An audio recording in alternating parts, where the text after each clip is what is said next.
नमस्कार. जय महाराष्ट्र. मी डॉक्टर अनिल फळे. M 2032 live मध्ये आपल्या सगळ्यांचं स्वागत आहे. आपल्या सोबत आहेत ज्येष्ठ राजकीय विश्लेषक आणि पत्रकार संजीव उन्हाळे. या क्षणाला महाराष्ट्राचं राजकारण नेहमीप्रमाणे ढवळून निघालेलं आहे. त्याला कारण असं आहे की आता महाविकास आघाडीचं काय होणार. म्हणजे ज्या वेळेला लोकसभा निवडणुका होत्या त्यावेळेला इंडिया आघाडी होती. विधानसभा निवडणुकीला महाविकास आघाडी होती. आणि आता आगामी काळामध्ये म्हणजे आता ठाकरे बंधू एकत्र लढणार आणि मग आता महाविकास आघाडीचं बघू अशा प्रकारचं वक्तव्य उद्धव बाळासाहेब ठाकरे शिवसेनेचे प्रवक्ते खासदार संजय राऊत यांनी केलेलं आहे. याच्या आधी काँग्रेसचे प्रभारी असतील किंवा मग हर्षवर्धन सपकाळ असतील, या लोकांनी त्याच्यावर बोलणं टाळलेलं आहे. याच्या आधी ह्या आगामी स्थानिक स्वराज्य संस्थांच्या निवडणुकांमध्ये नेमकं काय करायचं बोलणं टाळलेलं आहे. आता ते संजय राऊतांच्या बोलण्यावर प्रतिक्रिया द्यायला लागलेले आहेत, पण ती सावध प्रतिक्रिया आहे. उन्हाळे सर, हे बघा की शरद पवार हे महाविकास आघाडीमधले त्या अर्थाने कूटनीतिकार आहेत. म्हणजे इकडचे कूटनीतिकार महाविकास आघाडीमधले हे शरद पवार आहेत. आता ज्या वेळेला ही विजयी सभा झाली 5 जुलैला मराठीच्या मुद्द्यावर, भलं नाही कुणाचा झेंडा फक्त मराठीचा अजेंडा असं राज ठाकरे यांनी जरी म्हटलं होतं, तरी उद्धव ठाकरे यांनी फुल बॅटिंग केली. आणि त्यावेळेला व्यासपीठावर सुप्रिया सुळे ह्या येऊन गेलेल्या आहेत, खासदार सुप्रिया सुळे. शरद पवार हे काही स्वतः उपस्थित राहिलेले नव्हते, परंतु शरद पवारांनी वक्तव्य एक केलेलं आहे. हे ठाकरे बंधू म्हणजे एकत्र येतील तर ते आता येणारा काळ सांगेल, परंतु राज ठाकरे यांच्या सभेला गर्दी जशी जमते त्याप्रमाणे त्यांना मतं मिळत नाही असं एक वक्तव्य त्यांनी केलं होतं. आणि महायुतीचं धाबं दणाणलेलं आहे. म्हणजे मुख्यमंत्री फडणवीस यांचा गट असेल, एकनाथ शिंदे यांची शहांच्या भाषेत सांगायचं तर असली शिवसेना असेल, यांचं धाबं दणाणलेलं आहे की हे ठाकरे बंधू एकत्र आले तर आपण करायचं काय, असा त्यांच्या समोर मोठा प्रश्न आहे. तर तुम्ही कसं वर्णन कराल की आता ही स्थानिक स्वराज्य संस्थांच्या निवडणुका आहेत, प्रत्येक पक्षाचा नेता हे एक वाक्य आवर्जून वापरतो की हे कार्यकर्त्यांची निवडणूक असते, त्यामध्ये पक्षाभिनिवेश असतोच असं नाही वगैरे असं पण ते बोलतात आणि आपली सुटका करून घेतात. तुम्ही काय सांगा? माझं स्वतःचं मत असं आहे की काँग्रेस, राष्ट्रवादी आणि शिवसेना यांची एकत्र आघाडी हा एक महाराष्ट्रामधला नाही तर देशातला एक साहसी असा प्रयोग होता, एक बोल्ड डिसिजन होत आणि त्याची इतिश्री आज झालेली आहे. आता भले त्यांनी नाव दिलं की स्थानिक स्वराज्य संस्थांच्या निवडणुका वेगळ्या असतात वगैरे, मग त्या जर निवडणुका असतात तर महायुती मग एकत्र का लढते? म्हणजे प्रत्येकाला, म्हणजे शिवसेनेला देखील काँग्रेस पासून सुटका हवी आहे आणि 5 जुलैच्या कार्यक्रमामध्ये सुद्धा काँग्रेसने देखील आपली सुटका करून घेतली त्या कार्यक्रमापासून. कळेला राहिले, त्यांचे चेन्नी थला म्हणले की आम्हाला हे पसंत नाही. म्हणजे काय पृथ्वीराज बाबा चव्हाण यांनी सांगितलं की आता आघाडी झाली तरी एक पक्ष नसेल, म्हणजे आमचाच पक्ष नसेल असं त्यांनी स्पष्ट केलेलं आहे. आणि एकंदर सगळी जी अवस्था झालेली आहे ही अवस्था अधांतरी अशी झालेली आहे. म्हणजे याला काहीही आता अवघड परिस्थिती झालेली. एक लक्षात घ्या की शिवसेना आणि काँग्रेस यांनी एकत्र येणं हा खरोखरच अवघड प्रयोग होता. म्हणजे जेव्हा याचा इंट्रोडक्शन हुसेन दलवाई किंवा काही नेत्यांनी केलं वर, तेव्हा ताबडतोब तडकल्या सोनिया गांधी की उनके साथ हम नाही करेंगे. मग त्यांनी सांगितलं की नाही नाही, तुम्ही त्यांच्या जवळ जा, ते फार चांगले ग्रस्त आहेत उद्धव ठाकरे वगैरे. पण आता उद्धव ठाकरेंचा प्रश्न असा झाला होता तयार की काँग्रेसशी संपर्क कसा साधायचा. कारण काँग्रेसची मातोश्रीवर जाणं जितकं अवघड, त्याच्यापेक्षाही दुष्कर असं म्हणजे ते काँग्रेसमधल्या सिस्टीम सगळ्या. पण ते सगळे मधले माणसं असे पार करत करत करत त्यांच्यापर्यंत जाणं आणि त्यांच्याशी बोलणं हे सुद्धा कठीण झालं होतं. आणि अशी लिंगरिंग परिस्थिती चाललेली असताना आपल्या माजी राष्ट्रपती, आठवतो त्याप्रमाणे प्रतिभा पाटील ह्या पुण्यावरून थेट दिल्लीला गेल्या, सोनिया गांधींना भेटल्या आणि त्यांना सांगितलं की तुम्ही समजता तशी ही शिवसेना नाही. उद्धव ठाकरे हे अतिशय मृदू स्वभावाचे आहेत आणि ते देखील सेक्युलर आहेत, असे काही नाहीयेत. ते काही मुस्लिम द्वेष्टे वगैरे, मुस्लिमांना वगैरे असं काय करतात वगैरे वगैरे, भोंगे तोडतात वगैरे, असे तसे काही नाहीयेत. मला आठवतं त्याप्रमाणे रजनी पाटील मॅडमने सुद्धा याच्यामध्ये खूप प्रयत्न केलेले होते. म्हणजे अनेकांच्या प्रयत्नातून एकदाच काँग्रेस आणि शिवसेना त्या काळामध्ये एकत्र आलेली. आणि दुसऱ्या बाजूला बाळासाहेब ठाकरे बराच वेळ असं म्हणायचे की जर मी आणि शरद पवार एकत्र आलो तर आम्ही दोघं मिळून महाराष्ट्राचं चित्र बदलून टाकू शकतो. आम्ही आम्हाला मनासारखा असा महाराष्ट्र घडवू शकतो. बाकी वेळा त्यांना ते मैद्याचं पोतं वगैरे असं म्हणायचे त्यांच्या भाषणामध्ये, पण दोघं मित्र होते चांगले. पण त्यांच्या हयातीमध्ये कधीही शरद पवार आणि बाळासाहेब ठाकरे एकत्र आले नाहीत. पण त्याच्यानंतर मात्र उद्धव ठाकरे आणि शरद पवार एकत्र आले. आणि तुम्ही म्हटलं तसं की बाबा शरद पवार आणि यांनी एक मोठं त्याच्यामधली विशिष्टताही अशी केली आणि काँग्रेसला समजून सांगण्यामध्ये सुद्धा त्यांचा मोठा वाटा होता.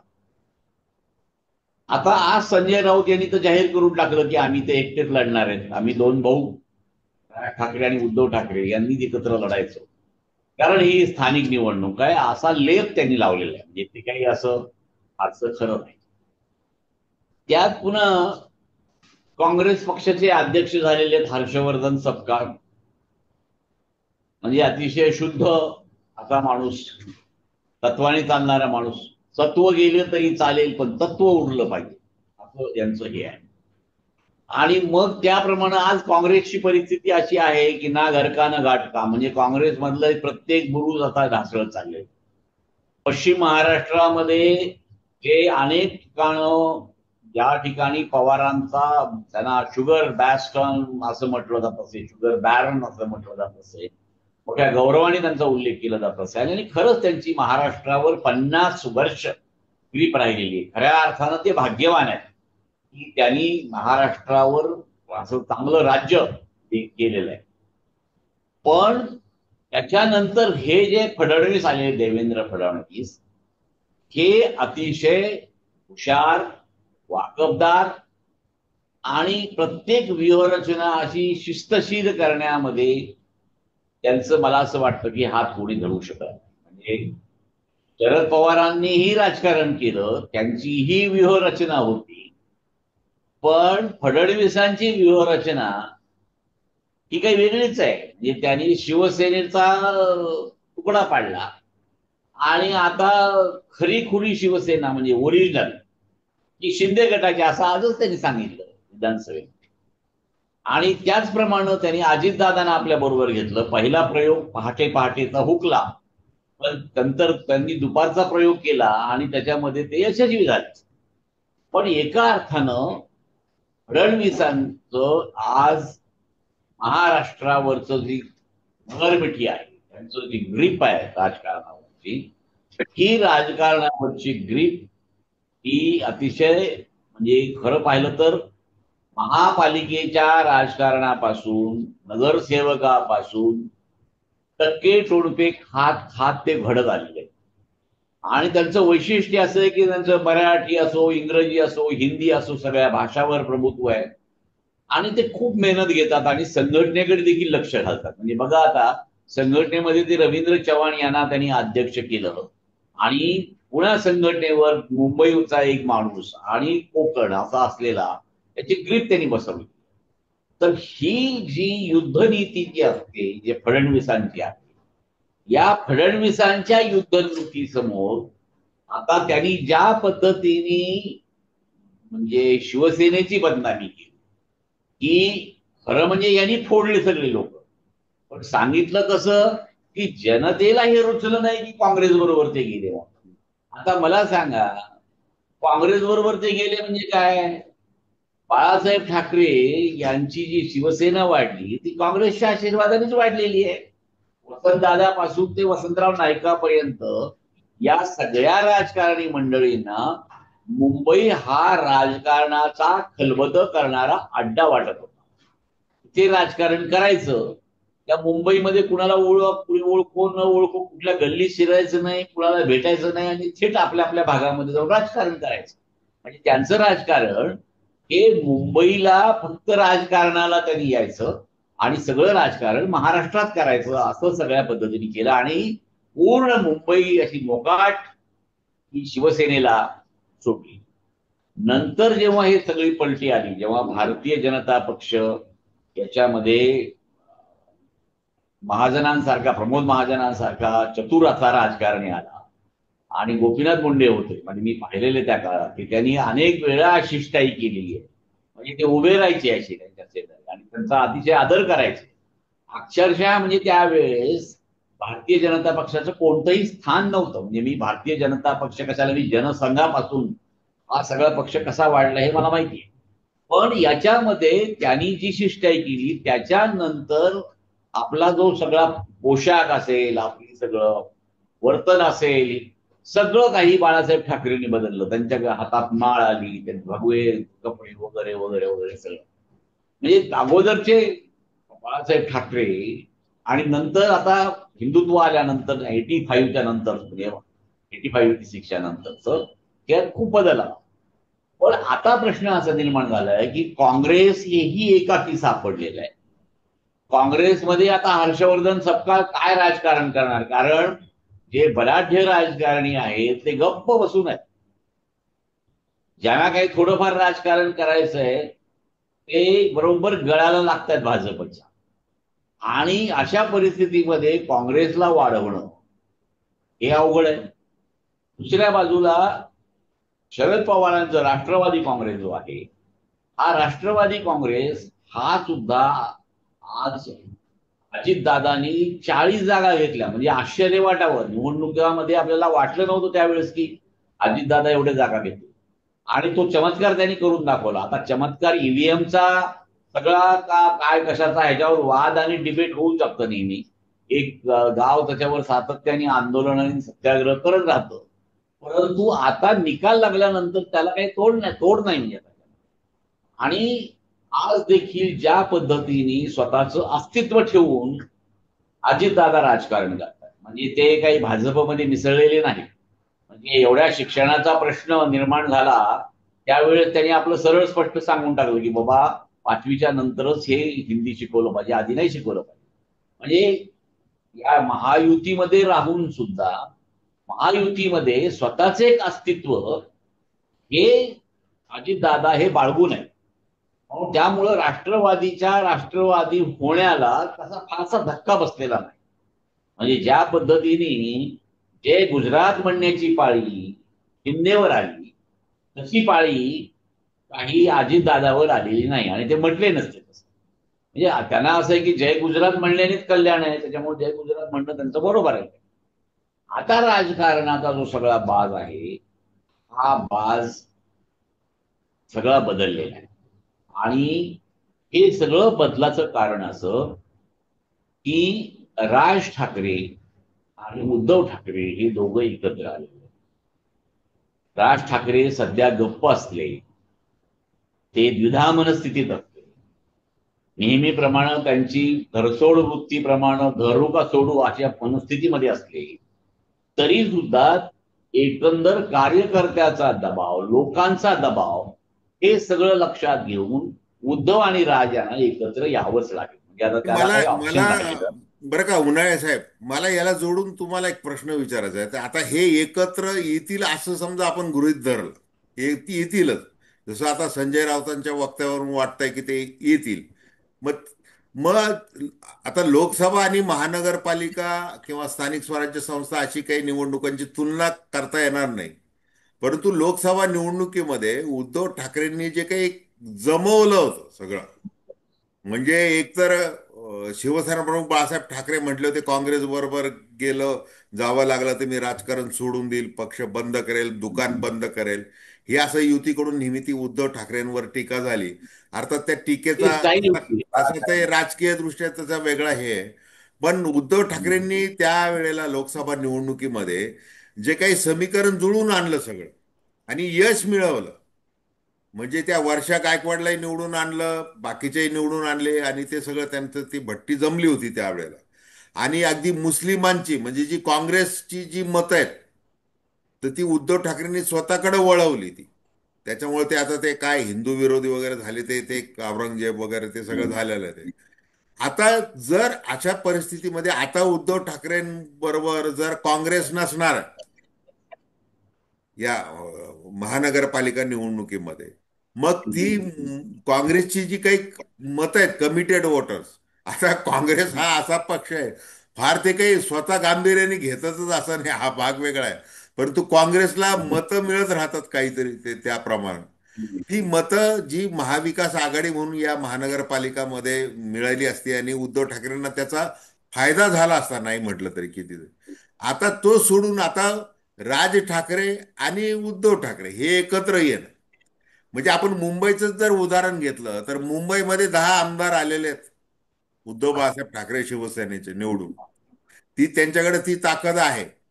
नंतर त्यांचे जे 82 नगरसेवक होते, प्लस मनसेतून फोडलेले 6 नगरसेवक, हे जर सोडले, त्यातले 40 नगरसेवक हे एकनाथ शिंदे यांच्याकडं गेलेले आहेत ते. मग अशा परिस्थितीमध्ये आणि मनसेची जी मत आहेत एकूण, म्हणजे त्यांनी विधानसभा निवडणुकी लढवल्या, 125 जागा, 119 ठिकाणी त्यांचं डिपॉझिट जप्त झालं. मग ते आकडे मताचा जो टक्का आहे तो 1.66% इतक्या खाली आला तो. अशा परिस्थितीमध्ये हे ठाकरे युती जी आहे दोघा भावांची, म्हणजे आणि मग काँग्रेसही नको, अशा परिस्थितीमध्ये तुम्ही कशा प्रकारे बघताय आता ह्या, म्हणजे त्यांच्या यशापयशाची जर कल्पना केली आपण, तर ती कशी तुम्ही कराल? कसं आहे माहिती का, आपल्याला हे हे जर नीट गणित समजून घ्यायचं असेल तर त्याच्यामध्ये पहिल्यांदा ही गोष्ट केली पाहिजे की मुंबई महानगरामधल्या 8 महानगरपालिका आणि त्या ठिकाणच्या काहीतरी 56-57 आमदारांच्या जागा, याचं गणित वेगळं आहे आणि महाराष्ट्राचं राजकारण वेगळं आहे. आता हे दोन्ही गोष्ट, पहिली ही गोष्ट लक्षात घेतली पाहिजे की मराठी राजकारण करून खरोखरच मताची टक्केवारी वाढते का. म्हणजे राज ठाकरे यांनी त्यांचा मराठी बाणा हा गेल्या 18-20 वर्षापासून ठेवलेला आहे. परंतु 18-20 वर्षामध्ये मला असं वाटतं की एकदा त्यांचे 12-13 काहीतरी आमदार आमदार आले आलेले होते होते. निवडून सुरुवातीला. बरोबर आहे. हा, त्याला त्याच्यानंतर मला असं वाटतं की 9 तसं मध्ये. यश हा मिळालेलं नाही. याचं मूळ कारण असं आहे की आपल्याकडे नेहमी करता जेव्हा शिवसेना उभी राहील तेव्हा ते पाहत असताना आपल्या समोर जे मॉडेल होतं ते तामिळनाडू, केरळ, पश्चिम बंगालचं. तामिळनाडू, केरळ आणि पश्चिम बंगाल आणि इव्हन कर्नाटक धरा, आंध्र प्रदेश धरा, सगळे हे जे सगळे प्रदेश आहेत त्या प्रदेशामध्ये त्यांची भाषिक अस्मिता ही आजही अतिशय संवेदनाक्षम आहे.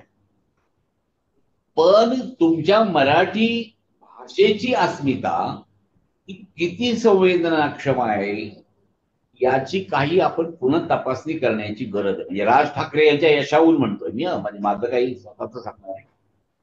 त्याचं कारण असं की मराठी जो माणूस आहे हा अतिशय सहिष्णू आहे आणि महाराष्ट्राची जॉग्राफिकल जी डेमोग्राफिक स्थिती आहे ती अशी की आपण बरोबर उत्तरेच्या दक्षिणेच्या मध्ये हम्म. हे मुंबई आणि आपण सगळे बसलेलो आहोत. आज परिस्थिती अशी आहे की या महाराष्ट्रामध्ये, कशाला मुंबईमध्येच घ्या, मराठी अमराठी असं जर झालं तर अमराठी माणसांचं बहुमत येऊन भाजप निवडून येऊ शकतं अशी परिस्थिती. म्हणजे मुंबई हातची गेली मराठी माणसाच्या, हे असं म्हणलं तरी चालेल जर मराठी माणसाच्या मतावर झालं. पण मराठी माणसाची मतं तरी मराठी या कारणावरून मिळतील का? तर माझं स्पष्ट म्हणणं आहे की ती मिळणार नाही. कारण मराठी माणूस हा भाषेपेक्षा जातीवर हा जातो जास्त. म्हणून तर शरद पवारांनी 50 वर्ष राजकारण केलं, मराठा राजकारण केलं. आणि त्याच्यामुळं जातीच्या प्रश्नावर आपण ताबडतोब एक होतो. म्हणजे जरांगे जे आहे यांच्या आंदोलनाला ज्या पद्धतीने पाठिंबा मिळाला त्याचं कारण जात हे आहे. बीड जिल्ह्यामध्ये ज्याप्रमाणे दुफळी झाली की अक्षरशः म्हणजे ध्रुवीकरण झालेलं आहे. तर तिथे काही मराठी भाषा आता परत आणली तर ती मराठी भाषा कितपत यशस्वी ठरेल? बिलकुल ठरणार नाही. नाही नाही, आणि त्यामुळं बघा मी मराठी हा थोडस, भावनिक मुद्दा आहे आणि तो निवडणुकीमध्ये चालत नाही. हे तुम्ही त्यामुळं तर म्हणताय त्या, राज ठाकरे या हं. तुम्ही म्हणताय त्याला राज दुजोरा ठाकरे देतोय मी. जसं आता वगैरे मराठा वगैरे म्हणजे विचार केला होता. हा, प्रत्येक बोला बोला. पक्षामध्ये मराठा विखुरलेला आहे, म्हणजे आपण तो समाज म्हटलं तर तसं मराठी माणूस देखील विखुरलेला आहे. म्हणजे प्रत्येक पक्षामध्ये मराठी माणूस आहेच आहे. तर आहे, हे आहे. दोन्ही ठाकरे बंधू कितपत यशस्वी होऊ शकतात, असं मला माझा प्रश्न आहे तुम्ही. येस. तर माझं म्हणणं असं आहे की याच्यामध्ये उद्धव ठाकरे काय यशस्वी ठरले निवडणुकीच्या राजकारणात? त्याचं कारण असं की या महाराष्ट्राचे लोकांचे जे कळीचे मुद्दे आहेत हे त्यांनी हातात घेतले. म्हणजे तुम्ही पाहिलं असेल, दुष्काळ असेल, शेतकऱ्याचे प्रश्न असतील. आज देखील मुंबईच्या गिरणी कामगाराचा अत्यंत जुना झालेला विषय त्यांनी नव्याने परत एकदा आणलेला आहे अजेंडावर. तेव्हा जोपर्यंत इथले बेकारीचे प्रश्न आहेत, आता बघा शिवसेनेला जे यश मिळालं हे यश मिळण्यामागे त्यांची जी स्थानिय लोकाधिकार समिती होती यांनी त्या काळामध्ये नॅशनलाइज बँका, विमान सेवा याच्यामध्ये मराठी माणसाला नोकऱ्या मिळवून दिल्या. आणि या स्थानिय लोकाधिकार समिती हे बाळासाहेब ठाकरे यांच्या शिवसेनेचं बलस्थान होतं आणि आहे. आता ती स्थानिय लोकाधिकार समिती तितकीशी प्रखर नाहीये. तेव्हा मला असं म्हणायचं याच्यामध्ये की मराठीच्या मुद्द्यापेक्षा महाराष्ट्राचे प्रश्न लक्षात घेतल्यामुळं उद्धव ठाकरेंचं यश आहे. त्यामुळे राज ठाकरेंना सुद्धा काळाच्या ओघामध्ये दोन भाऊ एकत्र आल्यानंतर ही जी स्ट्रॅटेजी आहे ही स्ट्रॅटेजी थोडीशी बदलावी लागेल. मराठी अस्मिता ठेवायला हरकत नाही, पण मला सांगा मराठी भाषा म्हणून जर तुम्ही गेला तर आज मराठी भाषा बोलणारा प्रत्येक माणूस हा इंग्रजीकडे कललेला आहे. इंग्रजी शाळा ज्या झालेल्या आहेत, मराठी शाळा बंद पडलेल्या आहेत. एवढं कशाला, आदित्य ठाकरे यांनी सुद्धा सीबीएसई शाळा चालू केलेल्या आहेत. त्याच्यामुळं आपल्याला त्या इंग्रजीकरणाचा जो ध्यास आणि हव्यास आहे हा काही कमी नाही. त्याच्यामुळं मला असं वाटतं की मराठीच्या मुद्द्यापेक्षा महाराष्ट्राचे मुद्दे घेऊन एकत्र या दोघांना आवश्यक आहे.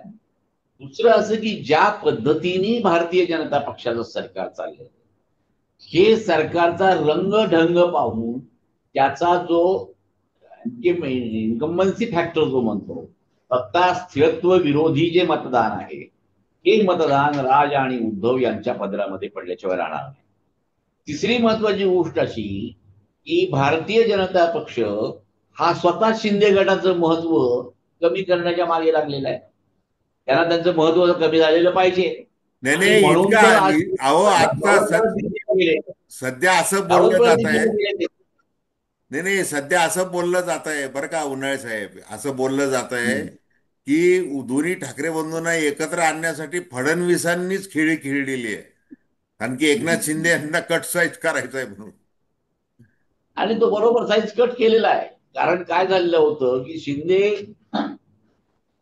गटामुळं भारतीय जनता पक्षाची संरचना जी आहे जी संस्कृतीशी बांधली गेलेली आहे, एक मॉडरेट अशा पद्धतीचा तो पक्ष आहे. तो काही पक्ष असा म्हणजे आता प्रत्येकाची नावं घेणं योग्य नाही, पण ती नावं घेतली म्हणजेच तो पक्ष लक्षात येतो. त्या पद्धतीने त्या कॅन्टीन मध्ये गोंधळ घातला, म्हणजे ते शिवसेना स्टाईल म्हणून ठीक आहे, पण तो माणूस म्हणतो काय की दाक्षिणात्य माणसाला कसं काय त्याच्या विरुद्ध का बोलत नाही. म्हणजे त्यांचा मूर्खपणा जो आहे हा तर कधी थांबलेला नाहीये. आता ज्या पद्धतीने काही नेत्यांच्या विरुद्ध इन्कम टॅक्सच्या नोटिसा निघालेल्या आहेत, म्हणजे त्यांचं इन्कम दिसायला लागलेलं आहे, तेव्हा हे सगळं जे एकंदर आपण राजकारण पाहतो हे लक्षात घेता शिंदे गट हा त्या एकंदर कल्चरशी सुटेबल नाहीये. त्यांच्याशी त्यांचं काही नातं जमत नाही, म्हणून ते आपले बिचारे भारतीय जनता पक्षावाले मोदीला मतदान द्यायचंय म्हणून ह्यांना मतदान द्यायचं असं करून त्यांनी ते मतदान दिलेलं आहे. पण एकंदर पाहता शिंदे गटांची जी पिछेहाट आहे ही आता ठरलेली आहे.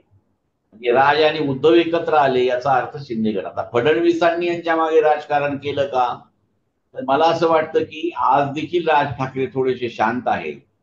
कारण फडणवीसांची आणि त्यांची मैत्री आहे आणि ते मैत्रीपूर्ण नातं त्यांचं काही जपलेलं नाही. म्हणजे महाराष्ट्रापासून अनेक वेळा ते एकमेकाला भेटलेले आहेत, गॅलरीत एकत्र आलेले आहेत, त्याचे फोटो आलेले आहेत वगैरे वगैरे. तेव्हा त्याच्यामध्ये आता काय झालेलं आहे की एकंदर सगळ्याच राजकारणामध्ये पवारांपेक्षा देखील, म्हणजे थोरल्या पवारापेक्षा देखील फडणवीस यांचं राजकारण हे सकस ठरलेलं आहे की आता सांगायची म्हणजे गरजच राहील नाही, ती खरंच आहे ठरलेलं.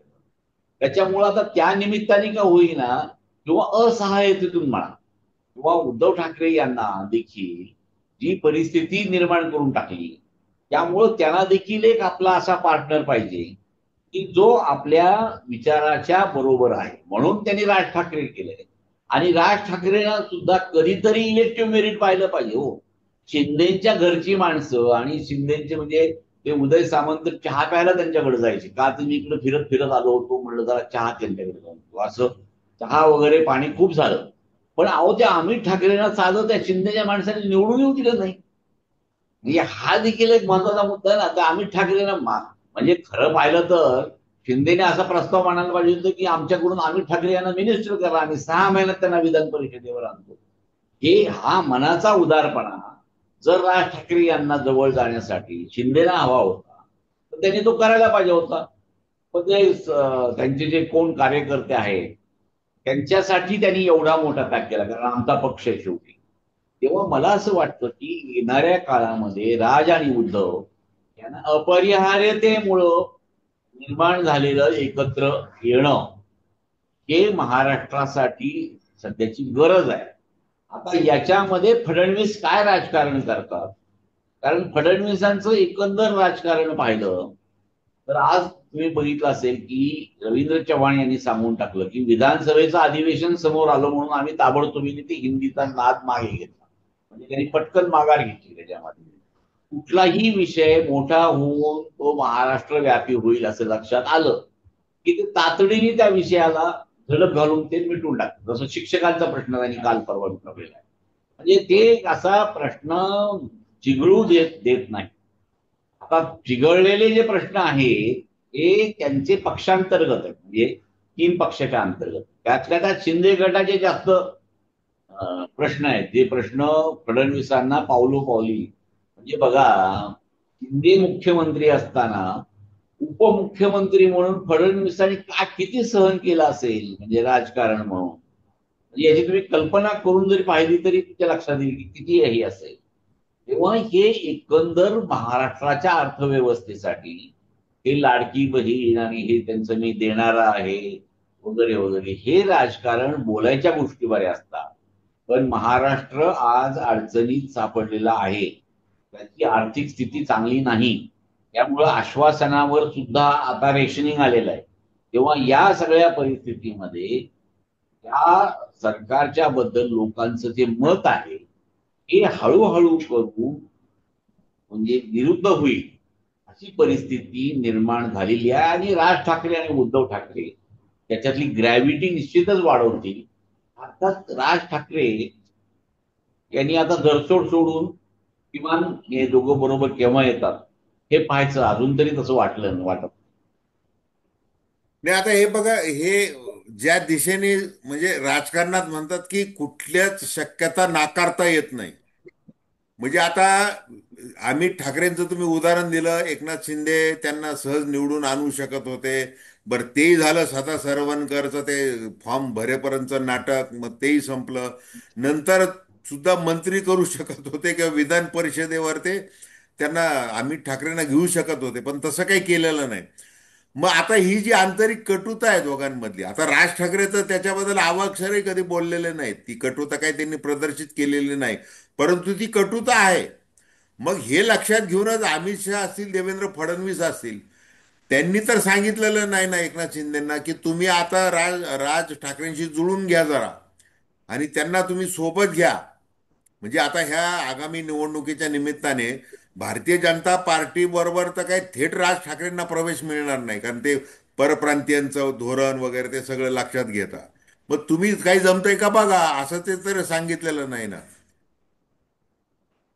नाही, हे सांगितलेलं असलं तरी देखील 5 जुलैचा जो कार्यक्रम झालेला आहे, या कार्यक्रमामध्ये महाराष्ट्राच्या जनतेच्या समोर दोन भाऊ एकत्र आलेले आहेत. आता त्यांना बॅकफूटवर जायला काहीही ऑप्शन नाही. आणि जर समजा ते बॅकफूटवर गेले, म्हणजे राज ठाकरे, उद्धव ठाकरेंचा तर प्रश्नच नाही, त्यांनी आपला हात पुढेच केलेला आहे. ते जर बॅकफूटवर गेले तर मनसेच्या अस्तित्वाचाच प्रश्न निर्माण होतो. म्हणजे शिंदेचा सोडून द्या, मनसेच्या अस्तित्वाचा. कारण महाराष्ट्रातली जनता ही कधीही स्वीकारणार नाही शिंदेच्या बरोबर. तेव्हा आज प्रवक्त्यांना बोलायचं नाही म्हणून जी बंदी घातलेली आहे, यामुळं नुसते प्रवक्ते अस्वस्थ नाही तर कार्यकर्ते सुद्धा अस्वस्थ आहेत की राज ठाकरे यांची मनस्थिती द्विधा दिसते. तेव्हा त्या द्विधा मनस्थितीमध्ये अजून तर काही वेगळं लिहिलेलं नाही ना आपल्या भविष्यामध्ये, कारण 20-20 वर्ष आपल्या आयुष्याची त्यांनी मनसेसाठी दिलेली, त्याच्यामध्ये ते वयस्कर झालेले आहेत बरेच. तेव्हा या अशा परिस्थितीमध्ये मला वाटत नाही की राज ठाकरे बॅकफूटवर जातील. ते थोडस त्यांच्या स्टाईलनी आपल्याकडे लक्ष वेधण्यासाठी, राज ठाकरे यांची स्टाईल, त्यांचं वागणं, त्यांचं बोलणं, त्यांची नाट्यमयता, हे सगळंच एक वेगळं आहे. त्यांचा मधला 2 शब्दाच्या मधला पॉज, त्यांच्या नकला करणं, हे सगळंच आपल्यातून. तेव्हा आपण देखील सगळ्या लोकांनी थोडा पॉज घ्यावा. पण या फक्त पॉज घेण्यापुरतच हे, मला असं वाटतं की हे राजकारण चाललंय. हा पॉज केव्हा संपतो, फार मोठा पॉज असू नये, नाहीतर बिचारे मनसेवाले फारच सैरावैरा झालेले, सैरभैर झाले. नाही, चला आपली वेळही संपत आलेली आहे. जाता जाता एक प्रश्न तुम्हाला मी विचारेन, पण त्याआधी मी तुम्ही जो उल्लेख केला की दोन्ही ठाकरे बंधू एकत्र येणं आणि केवळ मराठी भाषा, मराठी माणूस याच्यावरती कितपत यशस्वी होताल याच्याबद्दल तुम्ही साशंकता व्यक्त केलेली आहे. उद्धव ठाकरेंमध्ये जे एक राजकीय जो एक गुण आहे प्लस राज ठाकरेंपेक्षा, तो म्हणजे जसं त्यांनी मुंबई महानगरपालिकेमध्ये मी मुंबईकर अशी एक मोहीम राबवली होती. मग त्याच्यामध्ये दोन हजार परप्रांतीयांना चार पण त्यांनी असं लांब केलं नव्हतं. आज देखील ते असंच बोलत आहेत की आम्ही मराठीचं समर्थन करतो, हिंदी सक्ती लादू देणार नाही, परंतु आमचा हिंदी भाषेला विरोध आहे असं नाही, असं देखील ते म्हणत आहेत. आणि आता ते जर काँग्रेसला सोडू इच्छितात, कारण की राज ठाकरे आपल्यासोबत घ्यायचे आहेत आणि फक्त ठाकरे बंधू ही ठाकरी शैली, ठाकरे ब्रँड टिकवायचा आहे, यासाठी ते एकत्र आलेले आहेत. तर ठाकरे ब्रँडवर हे दोन्ही भाऊ आणि उद्धव ठाकरे काँग्रेस शिवाय हे आव्हान इकडं महायुती हे कसं परतावू शकतं? आणि जसं उद्धव ठाकरेंनी राजकीय समंजसपणाने जे काही धोरणं आखलेले आहेत आत्तापर्यंतचे, ते एकत्र करून मग त्याच्यामध्ये काही मराठी मतांमध्ये काही अजून वाढ किंवा कशा प्रकारे ते राबवू शकतात, काय करू शकतात? काय माहिती का, याच्यामध्ये फडणवीस आणि फडणवीसांची जी नीती आहे ही सगळ्यांना एकत्र घेऊन चालण्याची आहे. म्हणजे आजही भारतीय जनता पक्ष किंवा संघाच्या माणसांना हे कळलेलं नाही की अजितदादा पवारांना यांनी कशासाठी मध्ये आणलं. म्हणजे अनकॉल्ड फॉर असं ते झालेलं आहे. पण त्यांनी ते आणलेलं आहे. त्यांचं गणित हे, असं यशवंतराव म्हणत होते की महाराष्ट्रामध्ये बेरजेचंच राजकारण चालतं, त्याप्रमाणे बेरजा करता करता त्यांचं गणित चाललंय. कुठेही भागाकार होणार नाही ना याची ती दक्षता घेत आहेत. म्हणून त्यांनी शिंदेना सुद्धा ते पेलतायत, ज्या पद्धतीने पेलायचं. तर एकंदर राजकारण पाहता त्यांची जी राजकारणावरची जी ग्रीप आहे ती खूप वाढलेली आहे.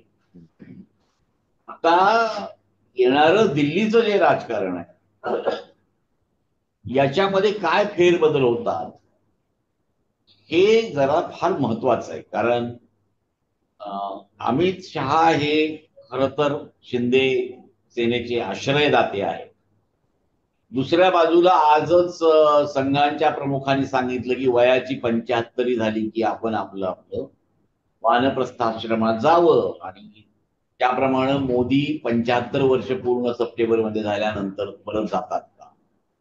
भारतीय जनता पक्षाच्या अध्यक्ष म्हणून आपल्या ज्या निर्मला सीतारामन आहे यांना करण्याचं बरंचसं चाललेलं आहे. मग निर्मला सीतारामन यांची रिकामी झालेली जागा कोणत्या मुरब्बी माणसाला द्यायची? ज्याच्यामध्ये फडणवीसांना जर वर घेण्याची नीती झाली तर पुन्हा हे राजकारणाचं महाराष्ट्रात बदललेली त्यांची जी घडी आहे ही घडी विस्कटेल. म्हणून देखील मला असं वाटतं की भारतीय जनता पक्ष जागरूकपणे दिल्लीच्या राजकारणात काय करतं याच्यावर महाराष्ट्राच्या भाजपचं राजकारण हे ठरेल. पण मला असं वाटतं की येणाऱ्या 2-4 महिन्यामध्ये हे बिहारच्या निवडणुकीच्या आसपास हे ठरेल असं दिसतंय. म्हणजे एकंदरीत काय आपल्या चर्चेचं सार असं आहे की तुम्ही मराठीच्या केवळ मराठी मुद्द्यावर राज आणि उद्धव ठाकरे यांनी एकत्र येणं आणि राजकीय मैदानात उतरणं, तर त्यासाठी त्यांना जेवढं वर करणी वाटतंय तेवढं सोपं नाही, असं तुम्ही एक स्पष्टपणे मत मांडलेलं आहे. आणि आता त्यांनी इतर जे मुद्दे आहेत महाराष्ट्राचे, म्हणजे महायुतीच्या कारभाराच्या संदर्भातले, ते मुद्दे ते कशा प्रकारे उचलतात. आणि मुख्य म्हणजे मुंबई महानगरपालिका हे जे सगळं दिसतंय आणि MMR रिजन मधल्या त्या 8 महानगरपालिका, त्याच्यामध्ये नेमकं ही कशा प्रकारे ते आपलं राजकीय गणित जुळवतात याच्यावर बरचसं काही अवलंबून आहे. दुसरं काँग्रेस. काँग्रेस हा एकदम नेहमी निर्धास्त राहिलेला पक्ष जर भारतामध्ये कुठला असेल तर तो काँग्रेस आहे. पडो झडो ते आपलं काम करत राहतात. त्याप्रमाणे त्यांनी स्वबळाच्या दिशेने त्यांची वाटचाल सुरू आहे. म्हणजे हे ठाकरे जर एकत्र आले तर मग एक पक्ष कमी होईल, जसं पृथ्वीराज चव्हाण म्हणाले, तर त्या पद्धतीने त्यांची ती वाटचाल सुरू आहे. तर माझी दर्शकांना विनंती की ही चर्चा आपण अशा प्रकारे नेहमी ऐकत जावी. संजीव उन्हाळे सर वारंवार आपल्या चॅनलवर येत असतात आणि आपण हे चॅनल सबस्क्राईब करावं आणि आपल्या प्रतिक्रिया बिनधास्तपणे नोंदवाव्या. धन्यवाद. उन्हाळे साहेब, धन्यवाद. नमस्कार.